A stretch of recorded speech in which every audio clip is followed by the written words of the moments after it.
পাতলা ডাল করব বেশি করে টমেটো দিয়ে। আমার হাজবেন্ডের আবার পাতলা ডালের মধ্যে একদম টমেটো বেশি করে দিয়ে ঘন করে খেতেও খুব পছন্দ।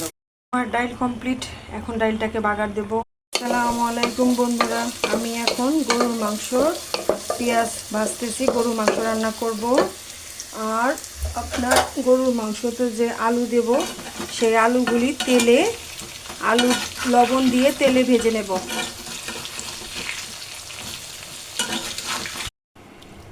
মশলা কষানো শেষ, এখন আমি মাংসগুলি ঢেলে দিলাম মশলার মধ্যে।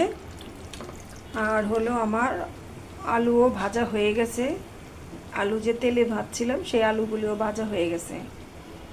এখন মাংসটা কষাবো মশলার সাথে।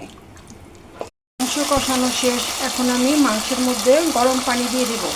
আমি সবসময় সব তরকারি রান্না করি গরম পানি দিয়ে, তাহলে তরকারির স্বাদটা দ্বিগুণ বেড়ে যায়। এই তো আমার গরুর মাংসের তরকারি রান্না শেষ।